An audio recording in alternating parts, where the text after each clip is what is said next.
बिस्मिल्लाहिर्रहमानिर्रहीम। लाखों करोड़ों दुरूदो सलाम मोहम्मद मुस्तफ़ा सल्लल्लाहु अलैहि वसल्लम और आले मोहम्मद पर। मैं हूं उमर दराज गोंदल। पाकिस्तान की अदालतों के अंदर लग ये रहा है कि इस वक्त एक दौड़ लगी हुई है कि कौन बाजी लेगा, कौन नवाज शरीफ को पहले इंसाफ देगा, कौन नवाज शरीफ के लिए रास्ता खोलेगा।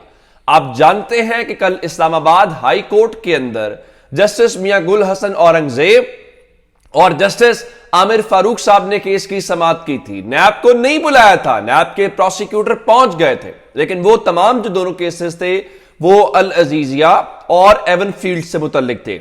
इमरान खान कह रहा हूं, नवाज शरीफ का एक और केस है, लेकिन आपको टीवी के ऊपर ना हुकूमतें प्रेस कॉन्फ्रेंस करती हुई दिखाई देगी, ना नवाज शरीफ के ऊपर कोई फर्द जुर्म लगेगी, ना नवाज शरीफ को सजा होगी। और वो है तोशा खाना का, वहां पे गाड़ी लेने का केस है और उसमें नवाज शरीफ इश्तिहारी हैं। आप अंदाजा इस बात से कीजिए कि नवाज शरीफ के खिलाफ एक केस जो है वो आता है, आने के बाद नवाज शरीफ जो है 1 अक्टूबर 2020 यानी 3 साल पहले उनके नाकाबिले जमानत वारंट गिरफ्तारी जारी होते हैं और इस केस के अंदर एक बार भी नवाज शरीफ पेश नहीं हुए। और उसके बाद आज अचानक मुस्लिम लीग नून इस हवाले से दरखास्त दायर करती है और समाअत भी हो जाती है। हैरानकुन बात इस बात के ऊपर हो गई। अब मैं जरा आपको बताना ये चाहता हूं कि जज मोहम्मद बशीर साहब जो हैं उन्होंने इस केस की समाअत की है और सिद्दीक जान के मुताबिक जो जज मोहम्मद बशीर साहब हैं उनकी हमशीरा का कल इंतकाल हुआ है। हमशीरा का कल इंतकाल हुआ है, लेकिन आज वो अदालत जरूर आए हैं और नवाज शरीफ की जमानत का जो केस है वो सुन रहे हैं। अब नवाज शरीफ के वकील ने जज मोहम्मद बशीर साहब से कहा कि आप नाकाबिले जमानत जो वारंट हैं वो वापस ले लें। नवाज शरीफ जो है वो 21 तारीख को पहुंच जाएंगे और उन्होंने जो दायमी वारंट गिरफ्तारी है वो मुअत्तल करने की जो इस्तदा है वो वहां पे की है। अच्छा, यहां पे चले, हमें एक चीज नजर आई। कल आपने देखा कि कल एक इनके प्रोसिक्यूटर अफजल कुरैशी साहब थे और आज उनके नायब प्रोसिक्यूटर सुहेल आरिफ साहब थे जो नवाज शरीफ को रिलीफ देने के लिए सर तोड़ कोशिश कर रहे थे। अफजल कुरैशी साहब के बाद सुहेल आरिफ साहब को भी एहसास हासिल है और किस तरह वो बताता हूं आपको। लेकिन अदालत ने कहा कि चलिए हम रिकॉर्ड मंगवा लेते हैं और रिकॉर्ड मंगवा के रिकॉर्ड देखने के बाद आगे चलते हैं। आमतौर पे जब रिकॉर्ड मंगवाया जाता है तो हीले बहाने किए जाते हैं कि जी वो रिकॉर्ड मिल नहीं रहा, जी वो ढूंढा जा रहा है, जी वो तफ्तीशी नहीं है, फलां नहीं है। आपको पता है कि नवाज शरीफ का जज मोहम्मद बशीर की अदालत में जब रिकॉर्ड मांगा गया तो कितनी देर में रिकॉर्ड पहुंचा? सिद्दीक जान के मुताबिक 2.25 मिनट के अंदर, यानी आप यूं समझिए कि कोई 140 सेकंड के अंदर अंदर उस केस का जो रिकॉर्ड है सॉरी वो अदालत के अंदर पहुंचा दिया गया। अब जब रिकॉर्ड पहुंच गया तो लग ये रहा है कि नैब इस वक्त सबसे ज्यादा पर तोल रहा है नवाज शरीफ को। वो कहते हैं जी नैब न्याजी गठजोड़।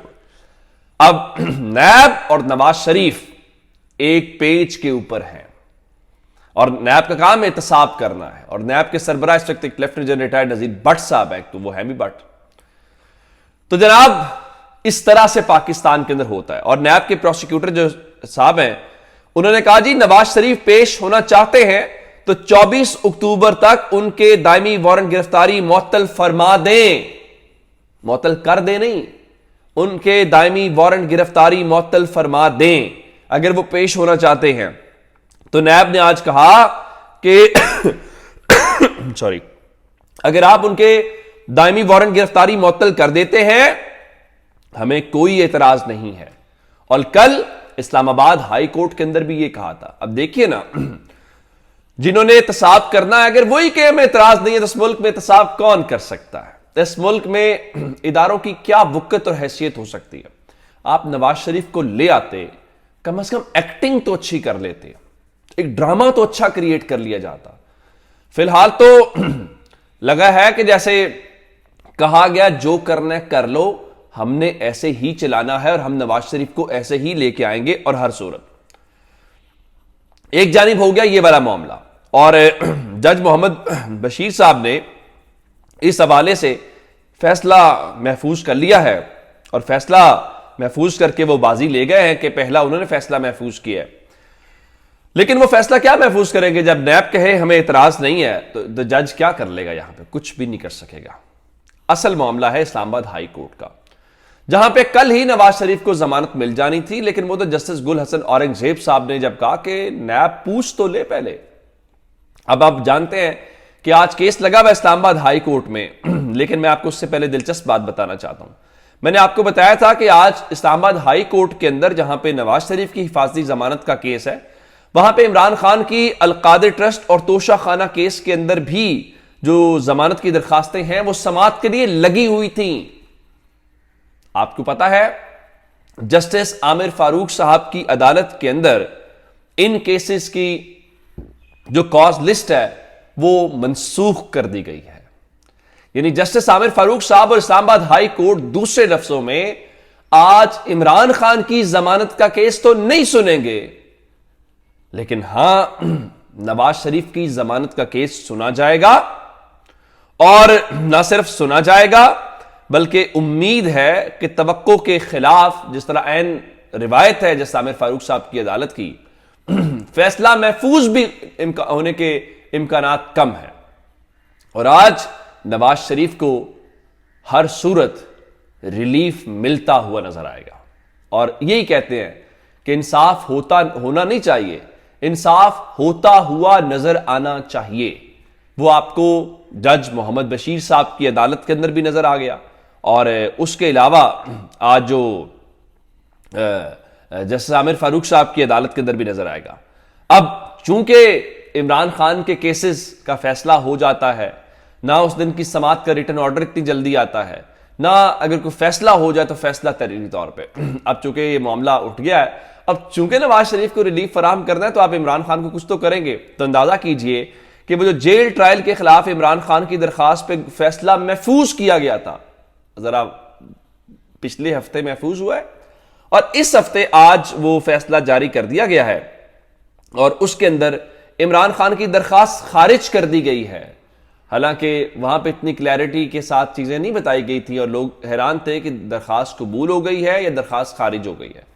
تو اس کے اندر انہوں نے یہ کہا ہے کہ دیکھیے، اگر عمران خان دوبارہ جو ہے اسی جج کے بعد ٹرائل کورٹ میں رجوع کر سکتے ہیں جو پہلے ہی تلا ہوا ہے کہ میں نے یہاں فیصلہ کرنا ہے، لیکن جسٹس عامر فاروق صاحب کی عدالت میں نواز شریف کے لیے ایسا فیصلہ نہیں ہوگا، کلیئرٹی کے ساتھ ایک ایک چیز ہوگا۔ اور وہ منصور علی خان رات کو بتا رہے تھے کہ یہ تو 5 اوورز کا بھی میچ ہوا، اور قوم کہہ رہی ہے کہ یہ کچھ تو ایکٹنگ کر لیتے۔ نون لیگ کو اور فیصلہ سازوں کو پورے میچ کا رزلٹ پتا ہے کہ میچ کیسے کھیلا جانا ہے۔ یہ الگ بات ہے کہ اب شہباز شریف کابینہ کے سابق وزیر فہد حسین جیسے لوگ بھی یہ کہیں کہ جناب اگر تحریک انصاف الیکشنز میں نہ ہوئی تو اس الیکشن کی کوئی اس کو نہ کوئی مانے گا، نہ اس کی کوئی حیثیت ہوگی، نہ کوئی وقت ہوگی۔